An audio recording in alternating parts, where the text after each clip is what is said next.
chasing after me. That's who you are. That's who you are. My soul cries out to you.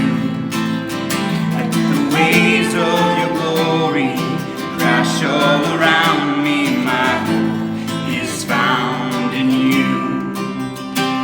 As deep calls to deep, let heaven break through. Oh, heaven break through. All around me, let heaven break through. Oh, heaven break through.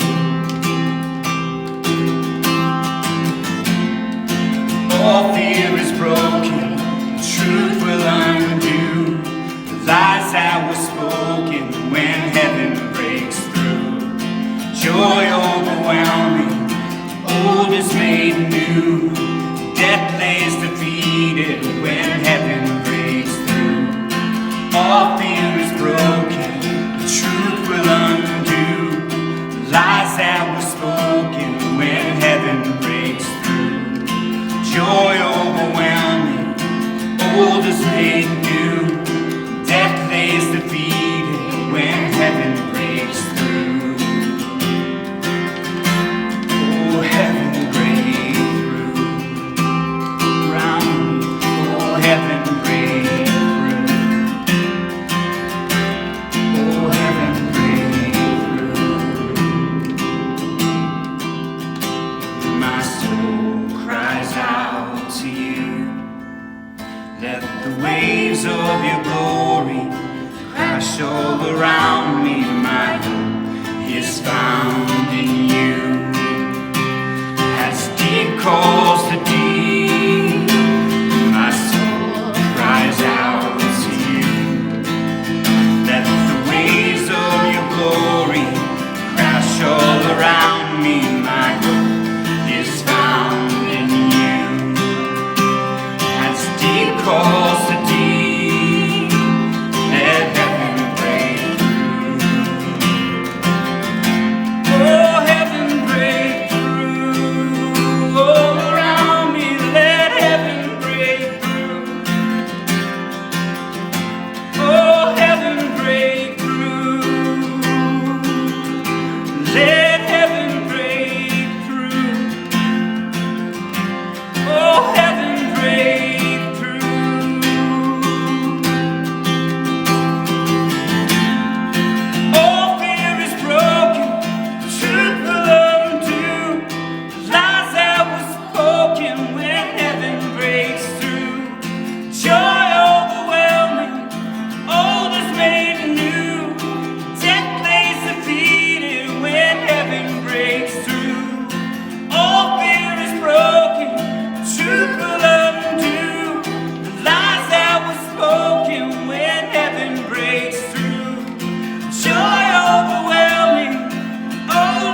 Welcome to Church Online. My name is Pastor Dave. Just a reminder, we are having in-person services as well as the online format, 9:15 or 10:45. We'd love to see you join us for an in-person service. Now, today is going to be a little bit different. I'm going to be having an unscripted conversation with a guy named Jacob. See, we are in this series called Sound of the Lion, and this has been a look at Jesus as the Lion of the tribe of Judah, kind of this title that was given to him starting back in, kind of gets its formation in Genesis 49 and carries through to Revelation 5. And in that, and in this series, we have talked about how he roars and he calls us back to himself and he calls us into righteousness.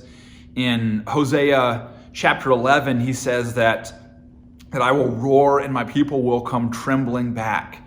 And so what we're going to do is we are going to have a conversation and put a name and a face and a story to that idea. So that'll be coming up. Before that, if you would like to contribute to our mission, see, we want to be gospel catalysts. We want to be sharing the gospel and spreading the love of God both in Marshalltown and all over the world. And we would love for you to contribute and be a part of that. And one of the ways you can contribute is financially. So here are the ways you can give.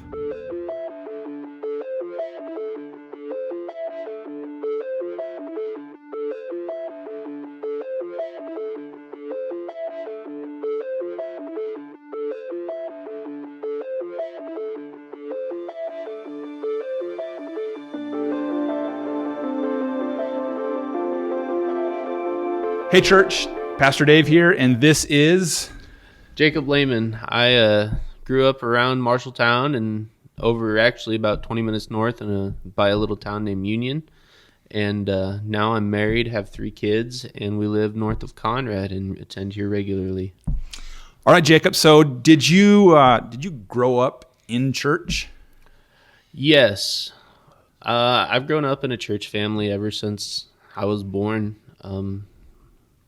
Was dedicated to the church, was always at Sunday school, never missed church on Sundays, always just very big into going to church anyways.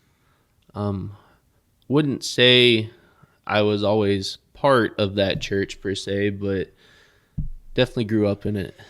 And so for me, I kind of have the same story. I grew up in church. We were kind of always there. And I remember having an experience. I was a kid. I mean, I was maybe 8 years old. I don't know exactly. I remember having an experience where I responded to a message and asked Jesus into my heart. Did you ever have something like that in your background? Well, it happened quite a bit. You know, every time the youth pastor, someone would ask you to, ask Jesus into your heart and apologize for what you've done. Every time I felt like I had to do it because I never really understood what it meant to have Jesus in your heart. Not until later on in life, at least. You always sat there and felt guilty and, something just never clicked as I was younger and growing up, which led into things later on in life. So what happened and I know this is a common thing that happens is as we grow older and we kind of have more control over our life, right? We can make our own decisions. You start driving, you can leave the house, you can be out, you can hang out with friends, and you're a bit more free, right? As you got older, maybe into those later teen years, what happened? Well, before I get to that, I will back up a little bit and say that as you're talking about asking Jesus into your heart, there was one time, I think it was after summer camp, and I was pretty young still, probably 11, 12, maybe even younger. I can't remember an exact age, but there was a sermon about praying prayers that really meant something to you. And I would say that, I remember this vividly, laying in my bed one night and asking God, I want you to give me a hard life. And boy, I did not understand what I was asking. I did not understand that at all. So now that we backed up, we'll move forward into my teen years. And into my teen years, I was active in the youth group, went to church every Sunday still. Still was a big part of church and family. But that was all for show. 14, 15 came around. I was hanging out with the wrong crowd, doing bad things. It became sexually active, active in smoking, drinking, drugs. Not hardcore, but definitely not where you're supposed to be in life. Mm-hmm. And just kind of let the world suck me in. And then moved out of the house at 17. I graduated early and went and got my GED and went out to college. And that's when things really started to get bad. I just wanted to fit in, wanted to be part of a bigger crowd. And everyone there was older than me. I had started young, and, so the party life hit me pretty hard, trying to fit in and just feel accepted. Uh-huh. Got away from church, got away from God, and kept moving towards the wrong path.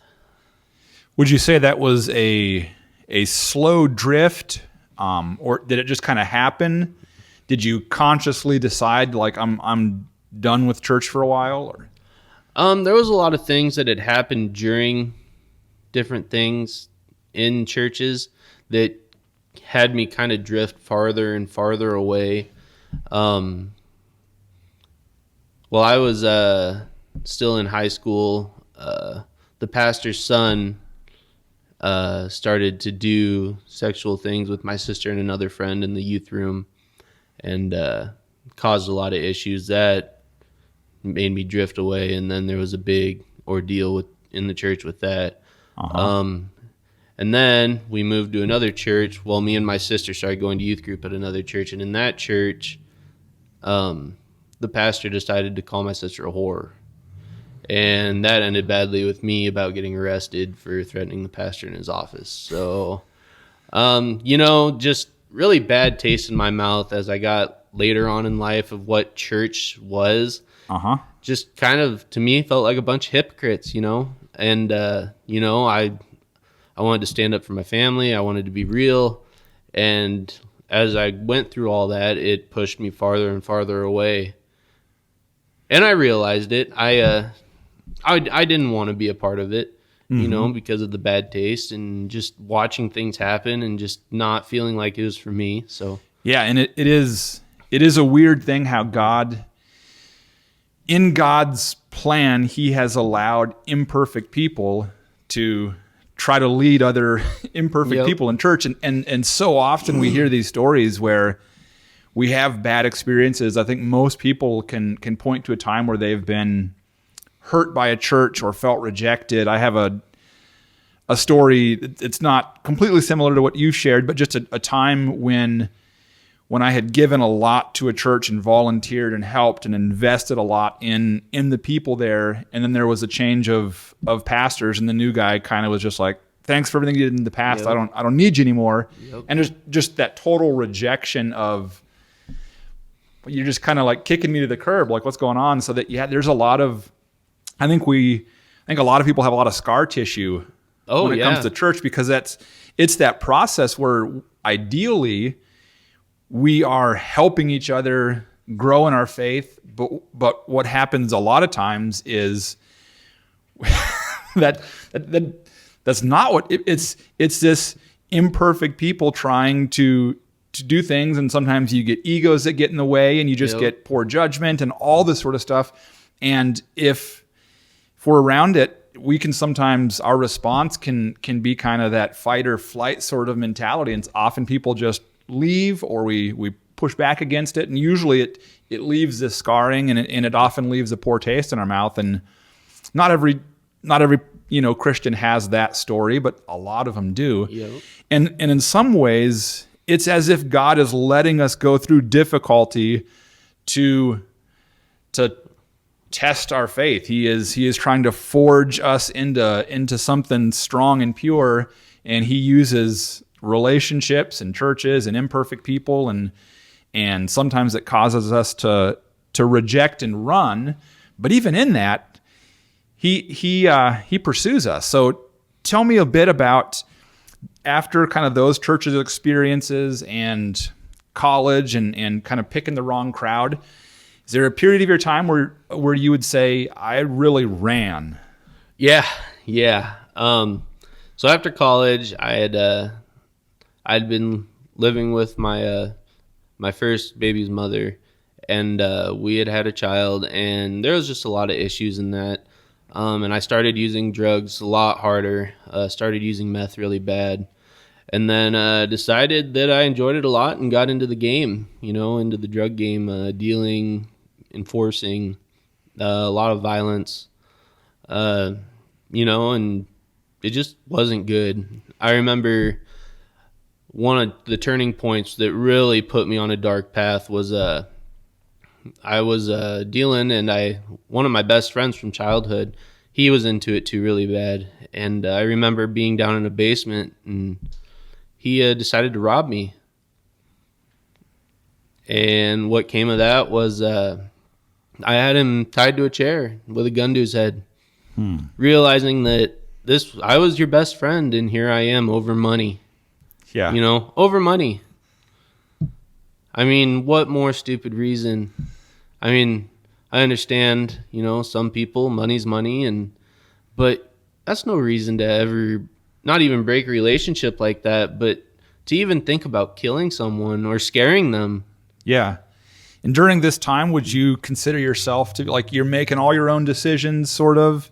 You're going down the road of your choosing, sort of? Like, I would say I wasn't making any of my decisions, that the drugs were making most of my decisions and the money. But yeah, as far as following my own choosings, yes, I chose to live this lifestyle at this point in time, and I was choosing to do what I did and find pride in it. And that was a terrible thing to say, but it's true. And were you at peace with yourself? Were you happy? Were you satisfied? I would never say that I was satisfied or at peace with myself. I was always really upset with myself through this time. I was a very angry person, and I found outlets. As you're angry, you can always find outlets, whether it's drugs or fighting or taking up jobs to go make some money to enforce or collect from people. Like I said, a lot of violence and just a lot of bad times. And, it progressed. It went from me doing it on the weekends to me doing it throughout the week, then to me dealing so I could support my habit and make money because I didn't want to work, and I couldn't work because I couldn't pass drug tests. And then it went into shooting up and getting really bad. But I got my changing point was I got arrested the first time, and I kind of blew it off, whatever. Got back home after getting let out the next day,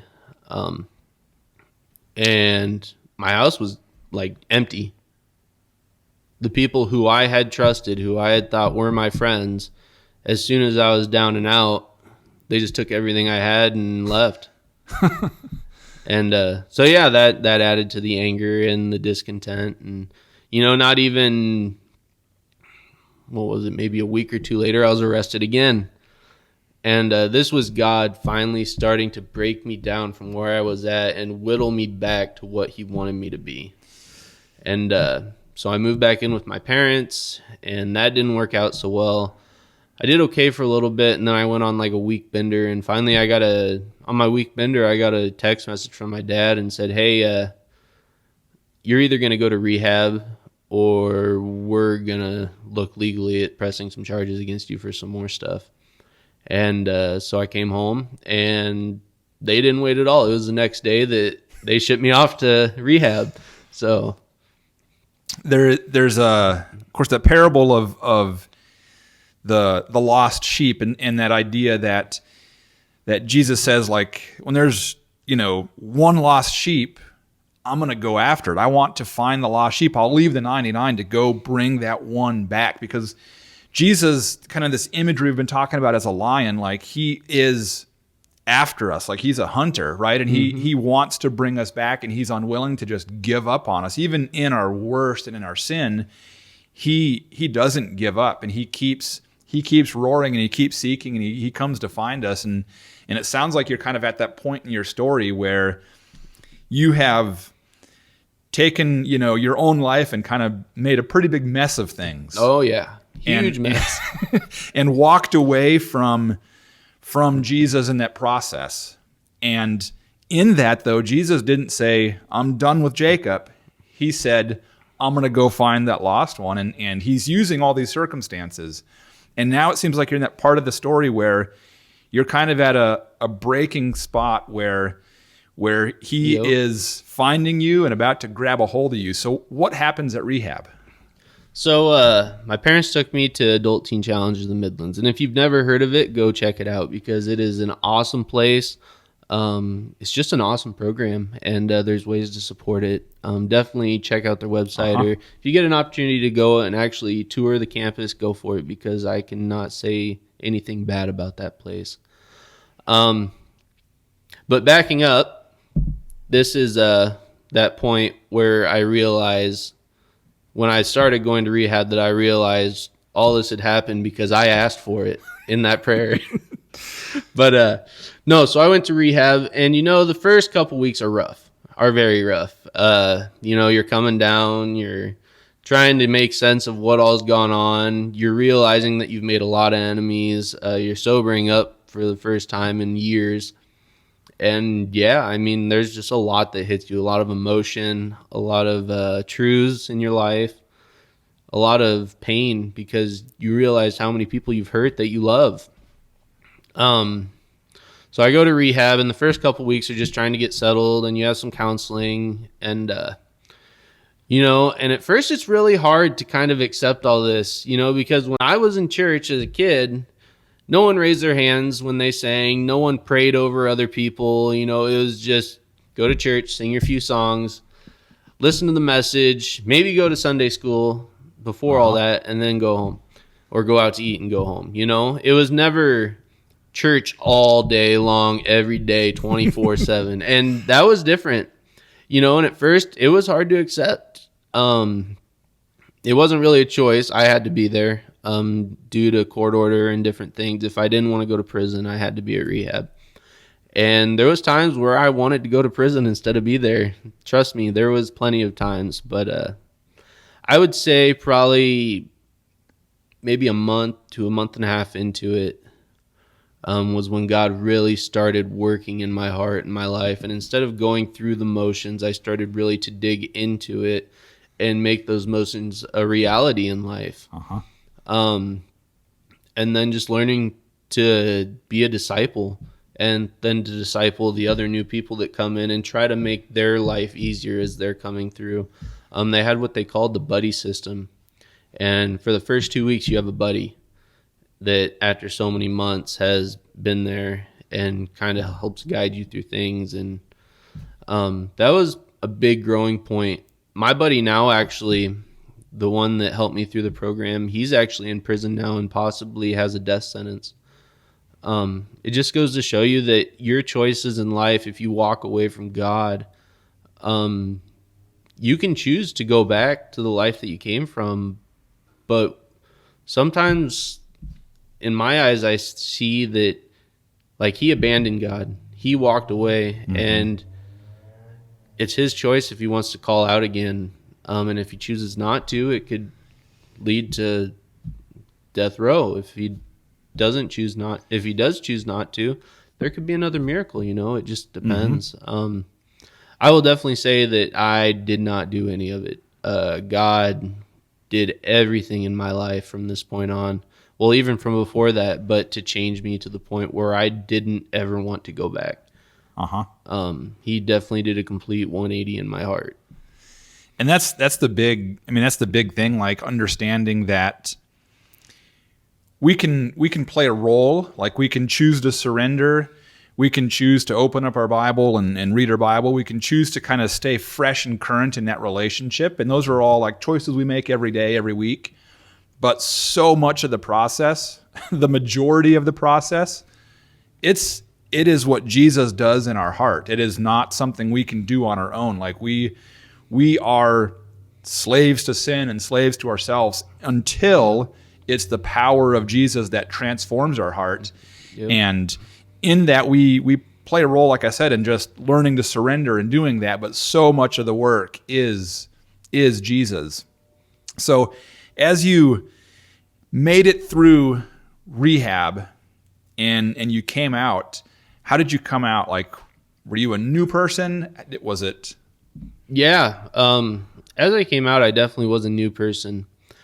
But, it's hard when you come out because you're surrounded by God all day, every day. I mean, you study, you read, you pray, and everyone you talk to and hang out with it's all God-centered. I mean, everything is God-centered, all your conversations. And so coming back into the real world after I got out, it was rough.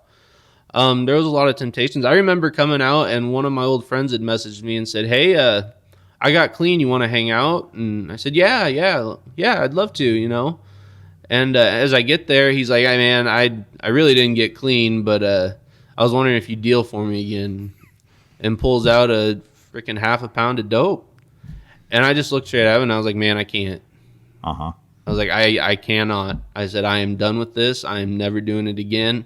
And I walked away. But there was definitely still some hardships.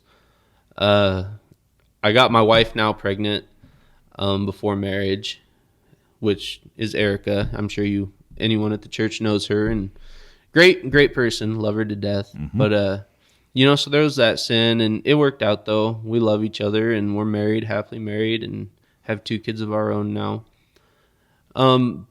But I still was a changed man. Even in sin, there's a difference between being in sin and accepting that sin and just keeping on running with it, and being in sin and repenting from that sin and becoming a new person from it. And I was at the point in my life now where I would face it instead of running with it. I would face it, realize what I did wrong, and move forward. And God, He blessed me for that, and He keeps blessing me every day. I mean, I still mess up every day, but realizing that I mess up, asking for forgiveness, and trying to better myself through each time I mess up is what it's all about. It's that staying current in the relationship with Jesus. Yep. And not ignoring His voice and just running from it, but staying current, staying like, yeah, exactly what you're saying. If Jesus could find you in all of those circumstances and life choices and running, is there anybody He can't find? No, man, there was so many times where I should have been dead. There was so many times, whether it was ODing or I was kidnapped once by a MS-13. There's no reason why anyone could never come to Jesus or why He won't ever find anyone, because I was beyond finding. Any person on this world would have just said, "There's no point." He's gone beyond repair. And it's true. I mean, I can't remember the exact statistic, but 90% of people who shoot up will never come back from it. Will never come back from it. That is their life. I'm part of that less than 10% in the whole world. They got to come back from that, and that's all God. Yeah, absolutely. And those other 90% of that statistic, I guarantee that Jesus is seeking them, and He is trying to get a hold of them, and it's us whether we're willing to surrender, to listen, and all that. Yep. So just kind of in wrapping up, one of the things in your story that I think gives people, or can give people a lot of hope, is just seeing that whole process where you went from somebody who had a bad experience in church to kind of doing that whole 180 where you walk away from everything, but you didn't stop at the 180. You did the other 180. You came back the full 360, and now you find yourself plugged in to church again. Yep. What brought you back to church? My change of heart, but the big thing was Teen Challenge taught you to be a leader. They prepared you to go back out into the world and lead. And so what plugged me back into church was all those bad experiences I had. It was training. It was training for what I did not want to see in a church, or what I did not want to see people treated like. And so using all those experiences and everything that I was taught to be able to make that 360 and come back was to come back to face those things and to be a leader and make sure those things didn't happen to other people. And to be able to also guide people who are in the middle of things like that to maybe avoid some of the circumstances that I went through, or different circumstances that they might decide to go through. My mission is one person. If I can change one person's life or bring one person to Jesus through my story or through my actions or whatever it may be, that is my mission. Anything after that's a plus, but my mission is one person. And I'm glad you brought that up and brought up the idea of sharing your story, because I think sometimes people look at a story like yours, and your story, it definitely has some drama in the sense that you've been through a lot and survived, and God has brought you out of that. And sometimes we look at people like that and you're like, my story is not like that. My story, some people feel like my story is kind of boring. I haven't had those ups and downs in life and stuff like that. There's days I wish for a boring story, trust me. But I think it's important just to say that no matter what your story is, whether it is a story like yours, because my personal story is got way less ups and downs in it. But no matter our story, if our story involves a redemption process where Jesus gets a hold of our heart and brings us out of sin, no matter how great that sin is or how small that sin seems, it's all the same. Yep. But when God brings us out of that, we have a story to share. It is the story of the life transforming power of Jesus. And I'm glad that you've recognized that you need to share that story, and that story has impact in other people's lives. And so I just want to thank you for spending some time, for chatting, for sharing your story, because I want to encourage everybody. Find somebody to start sharing your story with. Find somebody you can share. This idea of Jesus as the lion, and kind of that title, the Lion of the Tribe of Judah, he roars and he calls us to himself. He calls us into righteousness. And in that process, I think he is also calling us to be sharing our story, to be talking about that process. Yep. So thank you for sharing. I'm hoping and praying that this interaction here has some great impact. Oh, me too. I've been praying all week, hoping that this interaction has impact on one person, and more than one person. Yeah. But and just that hearing your story brings hope, but also encourages people to share their story. So I want to thank you for sharing. Yep, thank you. Thank you for allowing me to.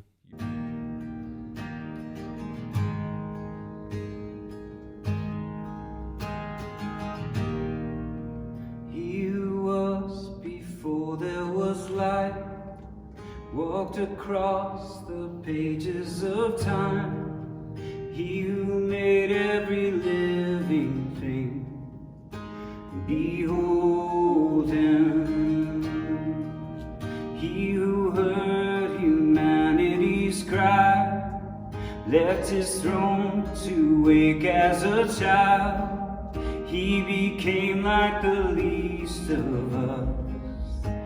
Behold him, Jesus, Son of God, Messiah, the Lamb, the roaring Lion.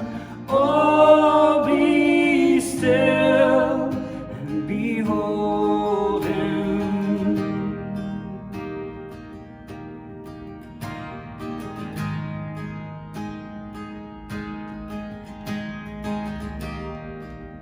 You died with sinners and saints, healed the blind, the lost, and the lame.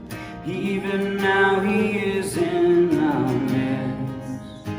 Behold him. He who chose a criminal's end, paid with blood to settle our debts, buried death as he rose to life.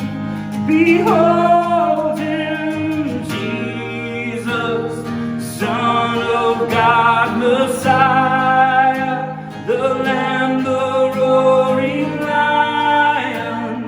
Oh, be still and behold him, Jesus, Alpha and Omega, our God, the risen Savior. Oh, be still and behold him.